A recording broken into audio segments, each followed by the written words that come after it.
A light in the wilderness is rarely just a light. A flashlight means a person. A campfire means a decision. A flare means that somebody's having a bad day. When a light is turned off and on, patiently and deliberately, it feels like someone is in need of attention. Welcome to the Night Skald. Tonight's account comes from Ranger Riley, our old family friend who filed his official reports on paper and spilled the unofficial after a good dry rye. His telling was always somewhere between recounting facts and trying to make sense of them, more talking to himself than to me. This incident started when hikers started calling the district office to report a faint flashing glow on a remote ridgeline near an abandoned fire lookout, a light where none should be. I filed this telling under Ranger Riley Files, Ben Kincaid. The narration is in first person from Ranger Riley's point of view. People think that a ranger's job is mostly warning signs, lost tourists, and the occasional wild animal with an attitude.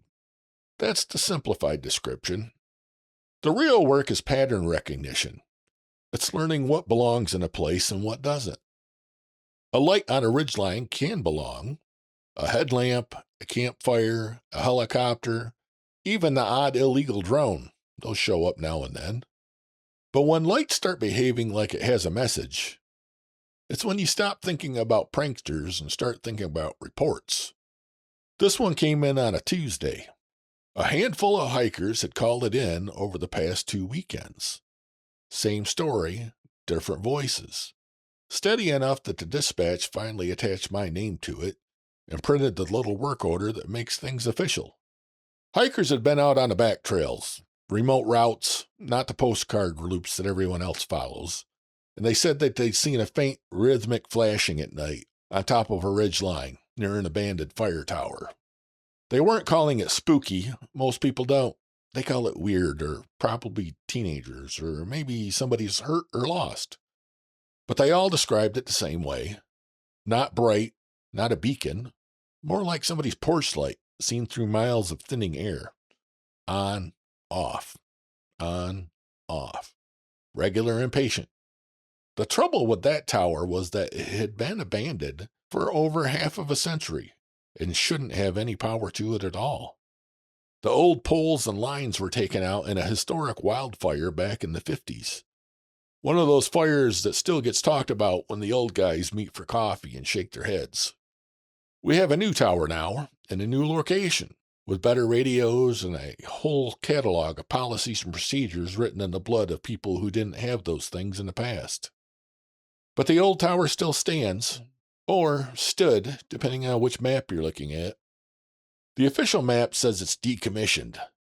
That word makes it sound like we did something dignified and official and final. The truth is, we never repaired it after the fire. We locked it up, posted some warning signs, and let the weather do what weather does.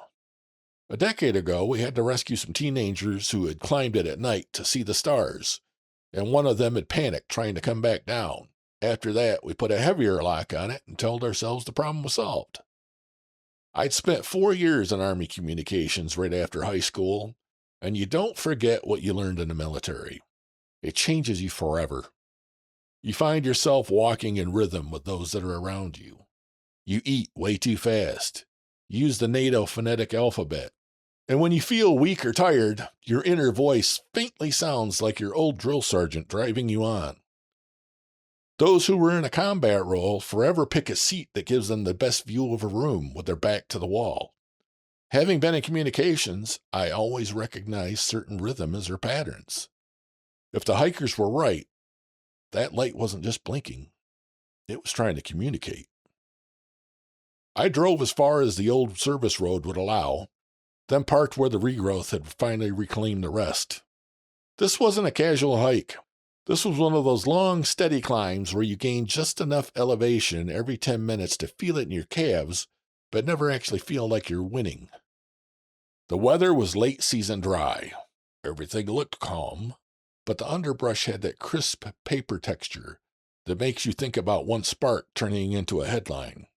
I timed it to arrive at the ridge line right around dusk. I wanted to see the light in low twilight when it would show itself without having to wait till full dark. If someone was up there injured, I didn't want to be arriving in the middle of the night with a flashlight and bad options. The first hour was routine. Boots, breath, the sound of my pack shifting when I stepped over roots, the smell of sun-warmed pine and dust. About 2 hours in, I started seeing the tower itself through breaks in the trees, a black tooth against the fading sky, and then faintly, the light. Not bright, not searching, just there, flashing. I stopped without meaning to. I watched it for a full minute. Long pulse, short pulse. A pause, and longer pause. The spacing was clean. It wasn't random. I found myself mouthing it the way you do when you're rusty. No sound, just the shape of it. Da, dit, dit, da. Now, I hadn't counted dots and dashes in years. My mouth remembered it before my brain did. And then the phrase landed in my head like a weight. Not contained. I stood there, staring at that small, steady flash in the distance, and felt the weirdest kind of irritation. Not contained. Because not contained isn't a prank. It's not a joke you send up from a mountain. It's a status update. It's the kind of thing that you would say when the problem is bigger than you want it to be. The tower kept blinking, and I kept walking. The closer I got, the cleaner the rhythm became. It wasn't drifting. It wasn't changing tempo. It wasn't missing beats like a dying bulb. And as the tower's silhouette sharpened, the message changed. Or maybe it didn't change. Maybe I just finally got close enough to read the whole thing.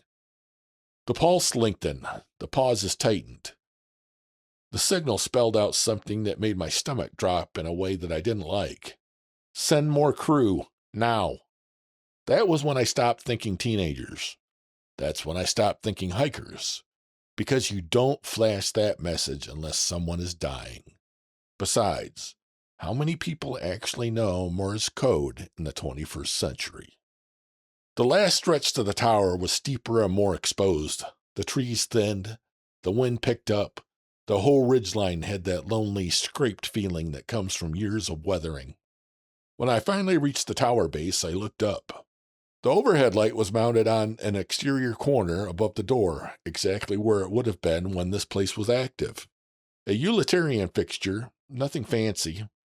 The kind of light you don't notice until it's on. This one was definitely on, and it was flashing with the same deliberate rhythm. I put my hand against the metal siding near the door, the way you do when you want to feel if there's vibrations from a generator, or maybe feel the faint warmth of wiring that's been carrying current. This metal was cold. The tower's lock was intact. I had a key on my district ring. One of those keys that fits too many old locks because the state ordered them in bulk decades ago. I hesitated, just long enough to tell myself what I already knew. If there was somebody hurt inside, I couldn't stand out here thinking about my own nerves. I unlocked the door. It opened with a reluctant scrape, like it didn't appreciate being disturbed. And then a smell hit me. The smell of fresh coffee. Not old grounds, not a stale thermos. Fresh coffee, like somebody just brewed a pot 10 minutes ago. I stood in the doorway, letting the light from outside cut a wedge into the dark interior, and I heard a second thing. Music. Soft and tinny, coming from somewhere inside the tower. A radio. An old AM radio by the sound of it, playing something from another time. Bright vocals and simple harmonies. The kind of song you'd hear in a diner with chrome trim and red-white checkered decor and burgers with a milkshake. I stepped inside. The air had that warm, occupied density that you get in a small room that has someone living in it, not within weeks, but in hours. To my right was a small desk. To my left was a battered filing cabinet and a little kitchenette with a sink, a counter, and an old refrigerator that didn't belong in a place with no power. But the refrigerator was humming. I stared at it for a moment, waiting for my brain to find the rational hook. Maybe there's solar. Maybe someone's installed a generator. Maybe. But I already knew the truth because I'd seen the ridge as I walked in. There were no lines running up here. The poles had been burned and toppled long before I was ever hired. This tower shouldn't have anything that hummed. On the table in the center of the room, an old scuffed square table that looked like it had survived a dozen seasons, sat a mug, a ceramic coffee mug, with a thin curl of steam rising from it. Beside it lay a logbook, open. The paper looked thick and a little yellowed, but not brittle, the kind of paper that you could still write on if you needed to. And there was a pencil on the table. Not a modern mechanical pencil, a real wooden pencil, worn short, the sharpened point already down to a soft taper. I looked at the logbook and felt my throat tighten in a specific way that it does when you see a name that you recognize but can't place. Across the top of the page it read, Ben Kincaid, Lookout Log, August 20th, 1958.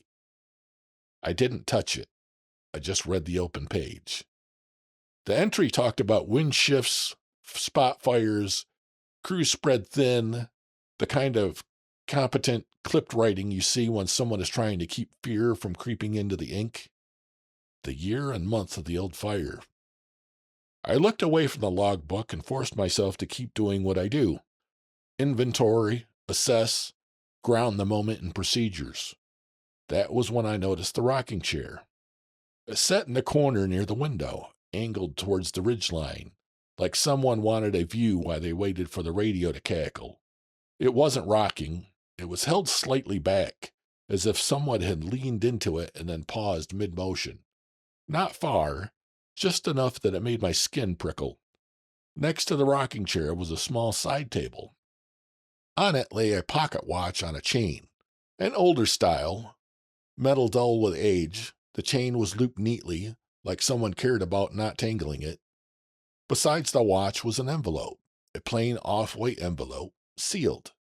The return address in the upper left corner was written in a careful hand, Ben Kincaid, followed by the tower's old designation, written like a place that you could bail to. And in the center, the recipient, Nancy Kincaid, an address that looked like it belonged to an old valley town. The kind of address you don't see anymore because the roads got renumbered and routes got consolidated and everything now has a zip code. I stared at the name Nancy Kincaid and felt something in me soften. In this job, you see a lot of names, on forms, on plaques, on reports, but on an envelope like that means that somebody was connecting with home. I turned my attention back to the room. On the main table sat an ashtray, clean, unused, empty. Something that stands out today because you just don't see them anymore, even though they were everywhere decades ago. On the wall, mounted in a wooden case, was an old weather station. Brass bezel gauges for temperature, barometric pressure, humidity. The kind of instrument you can't help but checking if you've ever spent time in a lookout. It's part habit, part superstition. The temperature gauge read normal, cool for dusk. The AM radio kept playing. The song shifted into another, and I recognized the sound more than the title. Everly Brothers-style harmony, soft and easy. I stood in the middle of the tower office with my hands on my belt out of habit, and I realized I was holding my breath. I exhaled slowly. Then I stepped back outside. If there was power up here, if someone had rigged something illegal or dangerous, I needed to find it before I got comfortable. Because I've learned the hard way that the wilderness doesn't care if you're confused. It'll kill you just the same. The exterior of the tower looked exactly like it should. Weathered metal, rust freckles, old bolt holes where things used to be mounted. I walked the perimeter and found what I expected to find. An old junction box. Burned. Rusted. Half melted in places where the heat had warped the metal like taffy. I braced my boots, wedged a small pry bar under the seam, and worked it open with slow pressure. The box gave way with a screech that made the hair on the back of my neck stand up. Inside there was nothing. Not nothing like clean emptiness. Nothing like total destruction.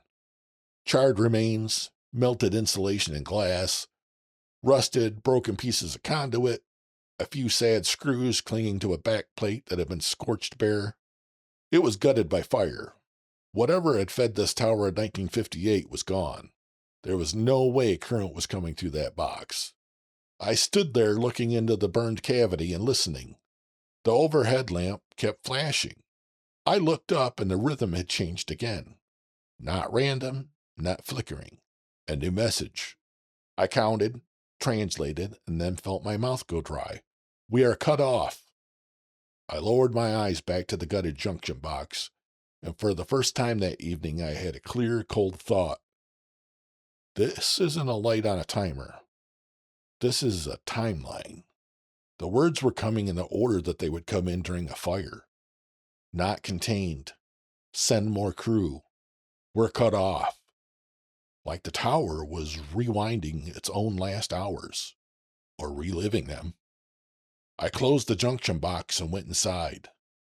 The room felt warmer than it had minutes ago. Not dramatically, just enough that I noticed it. The coffee smell was still there. The radio was still playing. The mug still steamed. The logbook still lay open like a mouth. I moved closer to the radio unit, an old communications set mounted where it would have been in active years.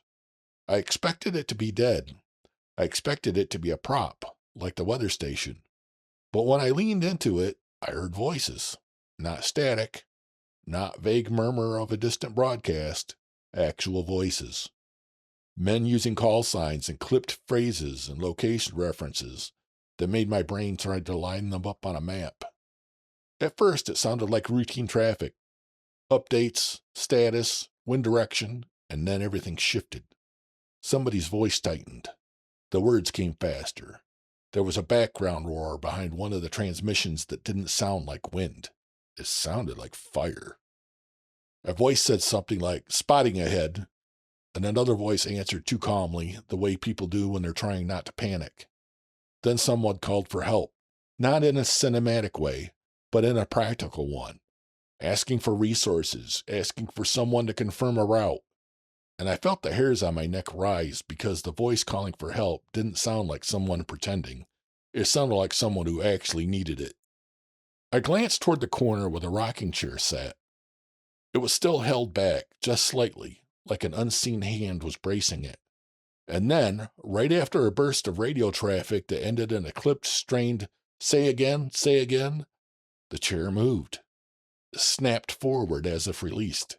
It rocked, once, twice, 3 times. The wood creaked in a tired, familiar way, like it had made that sound for decades.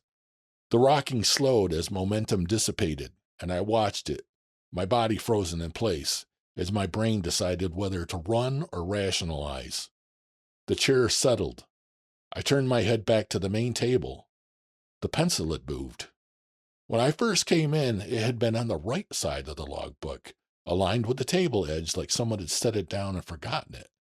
Now it lay just below the open page, angled like someone had pulled it down after writing. And the logbook had a new entry.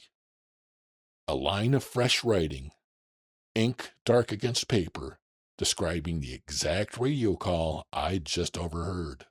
Not verbatim, not a transcript. A ranger's summary, written fast. The way you write when you're trying to keep records, because records might be all that's left. My throat tightened again, and this time it wasn't confusion, it was recognition. This is what a lookout does. They listen, they log, they keep the story straight when everything else is moving. I took one slow step backwards without meaning to. The radio traffic continued. A voice said something about holding a line, and another voice answered with a pause that was too long. Then faintly in the background, under the voices, under the static, I heard the low roar again. It seemed closer. The AM radio on the counter shifted songs, cheerful and wrong. Something like Yakety Yak came on, bright and upbeat, as if the tower was trying to pretend the world outside wasn't burning. I looked at the weather station on the wall. The temperature gauge had risen, not by a lot, but it had risen, and the humidity had dropped. I stared at the brass needles and felt my stomach turn in a slow roll. Because instruments don't lie to be spooky, they tell you just exactly what's happening. I moved to the window and looked out. At first I saw the ridgeline exactly the way I expected it. Darkening trees, shadow, the pale line of a trail disappearing in the dusk. Then, as if my eyes adjusted to a second image layered over the first, I saw something else. A distant glow. Not a campfire. It was too broad. Not the sun. This was the wrong angle. A moving orange line in the trees, low at first, then licking higher, like the forest was taking in breath. A fire. I stared hard, and the glow strengthened. Smoke began to gather in the distance. Not drifting like mist, but rising in heavy sheets. I took a step back from the window and forced myself to breathe. Then I did what I always do when something doesn't make sense. I rationalized, and I went outside to verify. The moment I stepped out of the tower, the air changed. Cooler. Cleaner. The ridge wind hit my face, and it smelled like dust and pine and nothing else. No smoke, no heat, no orange glow. The forest beyond the tower was dark, quiet, and untouched. Just the ordinary darkness of a late-season evening. I stood on the small exterior platform, turning in slow circles, scanning the tree line for any sign that I might be missing something. There was nothing. I looked back at the window. From outside, it was just a window, a dark square reflecting the sky. I stepped back inside, and their heat returned, subtle but present. The coffee smell thickened. The radio voices were still there, and now they sounded worse, more urgent, more clipped. I went to the window again. The glow was closer. Smoke looked thicker. I could almost imagine the feeling against my skin, dry and bitter. I turned my head towards the weather station. The temperature needle crept higher. The humidity needle sank. In the tower, the fire was real. Outside, it didn't exist. That was when the thought finally formed in my mind in a way I couldn't avoid. This tower wasn't just abandoned. It was misfiled. Like the building had 1 foot in my year and 1 foot in 1958, and stepping through the door was like stepping into a channel that hadn't stopped running. Ben Kincaid /shift. Still ongoing. I looked towards the small table by the rocking chair. The pocket watch sat there. The envelope sat beside it. Nancy Kincaid. I swallowed. Ben, I said quietly, and I immediately felt foolish for speaking. But if there was one thing that I had learned in uniform and then in this job, is that you don't stop being human just because the situation doesn't have a section in the handbook. The radio traffic spiked. Someone, some crew, was calling out a position. Another voice answered and cut off mid-sentence. A moment later, another voice came on, tight with strain, asking for that unit again, with no response. The logbook gained another line. The pencil shifted almost imperceptibly, as if just nudged. I stared at the page and felt something like grief crawl up the back of my throat, because I knew what cut off meant in a fire. I'd never been in a wildfire that big, not like in the old days. My district had been lucky. But you don't work long without seeing how fast a bad wind can turn a plan into a memorial. The tower's overhead light flashed outside the window. I didn't look at it yet.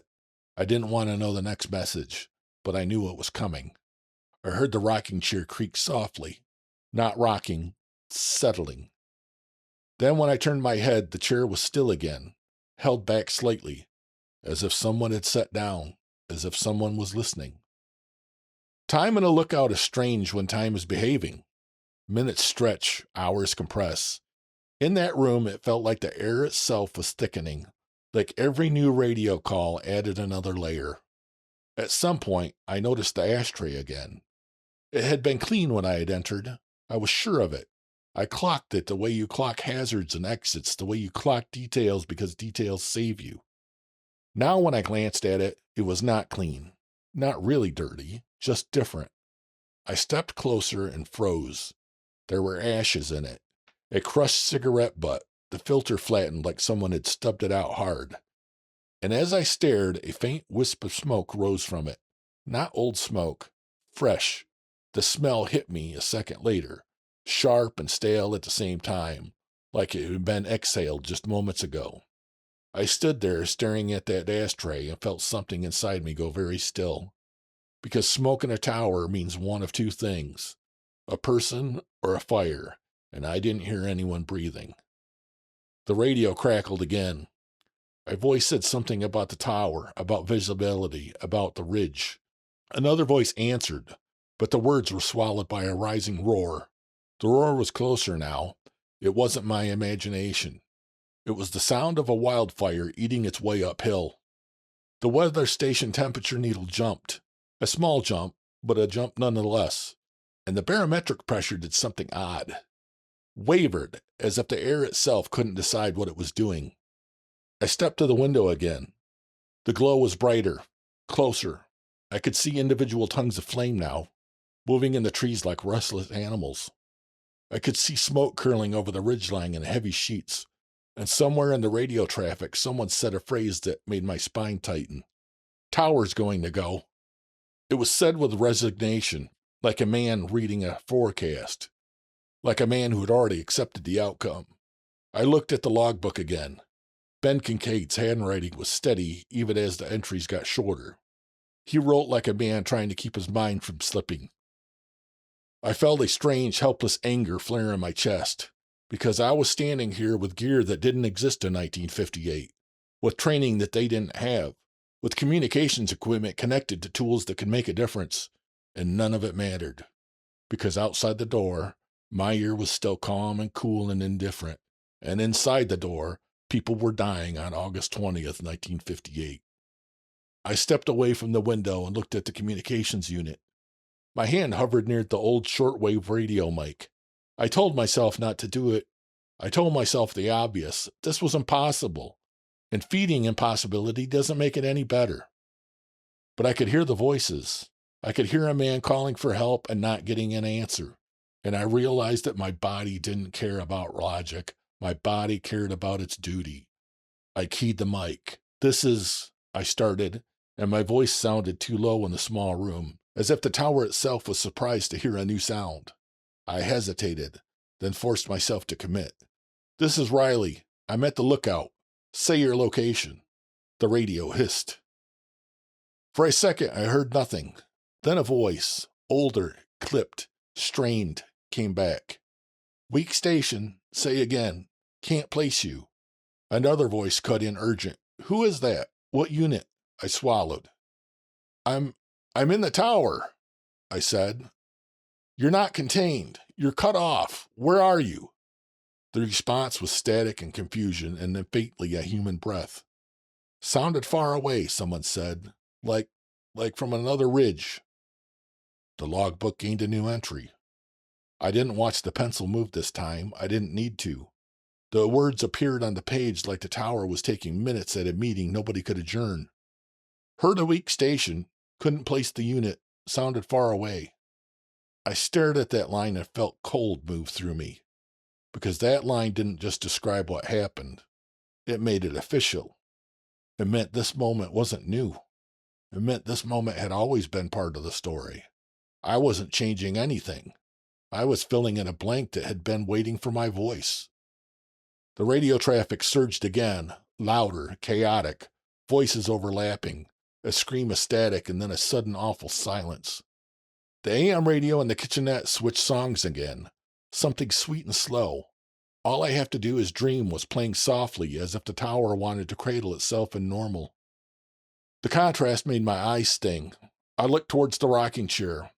It was held back slightly, as if someone leaned into it, listening, enduring, logging until the last possible second. I stepped towards the door, not to leave, at least not yet, but to check the overhead light again, because I needed to know what it was saying now. Outside, the air was still cool, still clean, still wrong, but the overhead lamp flashed, steady and deliberate. I counted, translated, and this time the message landed like a hand on my shoulder. "Stay away. It's too late." Not leave, not help. Stay away. As if Ben Kincaid, if it was Ben Kincaid, was trying to save someone he couldn't see. Was he trying to save crew that were still approaching? Was he trying to save me? I stood on the platform with my hand on the door frame, feeling the split in the air like a seam in fabric. Behind me, I could feel the heat inside the tower, even with the door open, like stepping into a kitchen with the oven on high. Ahead of me, outside, there was only dusk. I thought about the gutted junction box, about the burned poles, about how the world should have been simple. Then I looked back inside.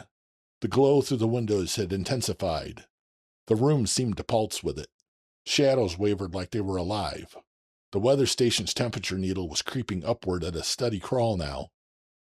The humidity gauge had fallen into dry territory. The barometric pressure trembled as if the tower was inside a pressure wave. I closed the door, not because I wanted to shut out the outside, but because I needed the boundary to be clear. Because if I was going to make a decision, I needed to make it with both feet in 1 year. I walked to the small table next to the rocking chair. The pocket watch sat there. The envelope sat beside it. Ben's name and the return address. Nancy's name in the center. I stared at the envelope for a long time. I didn't open it. There are lines that you don't cross even when everything else seems bent. But I touched it slightly with 2 fingers, the way that you touch something that matters.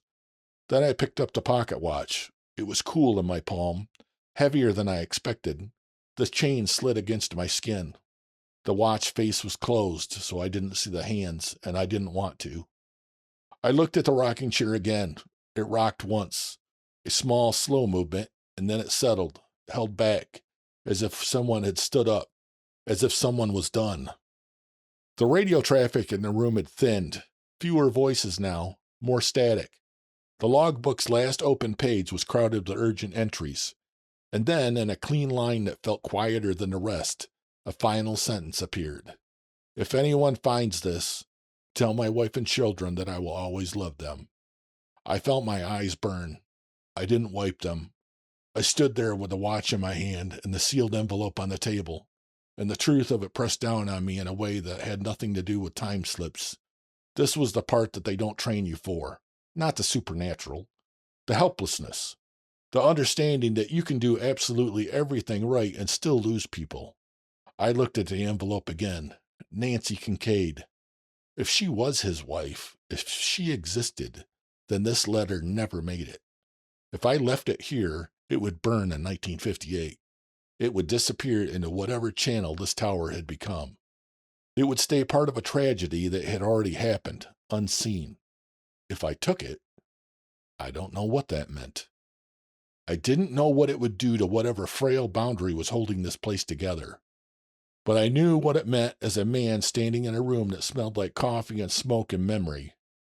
It meant not leaving love behind in the ash. I picked up the envelope. It was real. The paper flexed. The sealed flap held. I tucked it carefully into a side pocket in my pack, somewhere where it wouldn't bend, and then I took one last look at the logbook. I didn't take it. That belonged to the tower, to the record, to Ben. But I leaned in and read his last line again, silently, like a promise.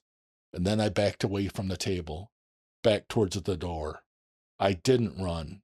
You don't run from a place like that. Running makes you feel like prey, and I wasn't going to give the tower that energy. I opened the door. Cool air rushed in. But for a second, I thought I saw smoke. Not outside, inside, trailing at the ceiling like a shadow, and then it was gone. Or maybe it never was. I stepped out. The ridge was calm. The forest was dark. The overhead lamp still flashed. Not words now, just the steady, patient pulse of a signal that had been repeating for longer than I wanted to think about. I didn't translate it yet. I didn't want to. I locked the door behind me. I don't know why. Habit? Respect? The illusion of control? Then I started hiking out. The trail back down felt longer. Not because the distance changed, because my mind wouldn't stop replaying the room. The chair held back. The pencil moved. The ashtray smoking. The temperature needle climbing as the fire approached in the year that didn't exist outside that doorway. I kept checking my own radio for traffic. There was none but the normal chatter for my district. Routine calls, a stranded motorist, a question about a downed tree. My year continued, indifferent. At a point where the trail curved and the tower was visible again between the trees, I stopped. I turned. The tower stood against the darkening sky like a silhouette cut from a photograph. And the light was fainter now at this distance, but still visible, still blinking. I counted because my brain wouldn't let it go. And the message spelled out with grim simplicity: SOS, SOS, SOS. Again and again and again. Not for hikers, not for me, just Ben Kincaid still on his last shift. I stared at the faint SOS until I could no longer see it through my tears, and then I turned away, because there are times on this job when I just don't know how to process what I've seen. Back at the district office, I did what I always do after an incident that doesn't fit into the neat checkboxes. I wrote a type of report. I described hikers reporting a light. I described a locked tower.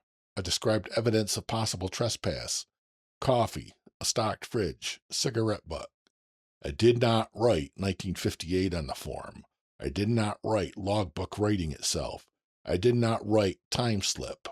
I used words like unexplained, inconclusive, and may require follow-up, which are the words that you use when you just want the paper to stop asking you more questions.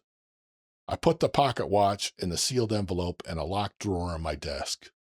Not evidence, not confiscation, not even proof of anything. Over the next 3 days, I pondered what I should do. Every time I closed my eyes, I saw the name in the logbook, Ben Kincaid. I walked down the hallway to a place I'd passed 100 times without really seeing. There's a small plaque mounted near some old photos. Nothing fancy. Brass on wood. Names etched cleanly. Line of duty stuff. People who died doing the job before the job had a safer way to be done. I'd walk past it on my way to coffee. I'd walk past it on my way to meetings. I'd walk past it on my way to training sessions where we talked about lessons learned. I'd never stopped. On this day, I stopped. And there it was. Ben Kincaid, 1958. The name wasn't just a name anymore. It was coffee steaming in a dead tower. It was a chair held back. It was a pencil placed to write. It was an SOS on a ridgeline that shouldn't have any light at all. I stood there for a long time staring at the letters until one of the admin staff walked past and asked if I was okay. I told her I was fine. That's what we always say. Then I went back to my desk and opened up my laptop. I did what everybody does now when they want to find a story buried under time. I searched for names. At first, it was just fragments. I scanned newspaper clipping mentioning the old fire, a historical society page with a blurry photo of the tower crew. Then I found what I was looking for, and I hated how easy it was. An obituary. Nancy Kincaid died in 2005, wife of Ben Kincaid. The obituary listed children, grown and scattered, then it listed grandchildren, and there it was, like the universe had a sense of irony. The oldest granddaughter was named Nancy. Same first name, different generation. A life Ben never got to see. I stared at that line until the screen blurred. Then I kept reading because when you commit to a task, you have to finish it. The obituary included just enough information for me to do what rangers do when we need to locate someone in a rural county. Follow the thread. Public records, old addresses, a phone listing that matched the town name. I found her. Not with certainty, not with a guarantee, but with enough confidence to sense something that mattered. That night, after the office emptied and the building felt like it was holding its own breath, I took the pocket watch and the sealed envelope out of my desk drawer.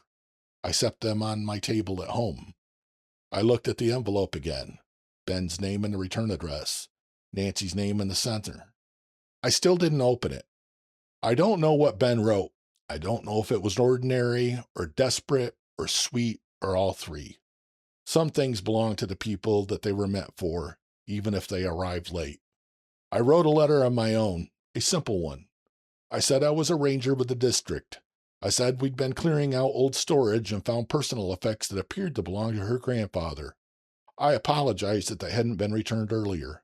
I said that I hoped that they brought some means of connection, even if it was delayed. I did not mention the tower. I did not mention the light. I did not mention the logbook. And I sure didn't mention the SOS. I said only what a living person can say to another living person without asking them to believe the impossible circumstances required to deliver these items. Then I carefully wrapped and packaged the pocket watch. I placed the sealed envelope in a protective sleeve so it wouldn't tear. I put my letter on top. I mailed it. My life returned to normal, and there were no more reports of the flashing light. Do you know what struck me the first time Riley told me this story? Not the light on the ridgeline, not the Morse code, or the impossible warmth in a place that should have been dead and empty. It is the idea that there are moments that don't end when we think they do. Moments that keep running, like a shift that never got properly handed off, like a voice that never got acknowledged. Ben Kincaid didn't become a legend. He didn't become a campfire story. He became a name on a plaque that most people walk by without seeing. And maybe that's the cruelest part. Just how quickly the world learns to file a life away into a line of etched brass. But sometimes the world won't let the pain of a traumatic event stay away. Sometimes it sends the message again. Not loud, not dramatic, just patient enough that one night someone finally hears it and does the only thing human left to do. If you've ever worked a job where you've carried somebody else's risk, if you've ever felt that helplessness, the quiet anger when you realize that you can't change the ending, then you already know why this story sticks. And if you're the kind of person who hikes deep enough into the dark to see a faint light in a remote ridge, maybe take a second next time to ask yourself what you'd do if it wasn't a beacon. What would you do if it was a record? What would you do if it was a call that never got answered? Because out there, the wilderness may not try to scare you. It may just want to be heard. Sleep well. I'm the Skald, and this has been the Night Skald. If you enjoy this sort of content, you know what to do.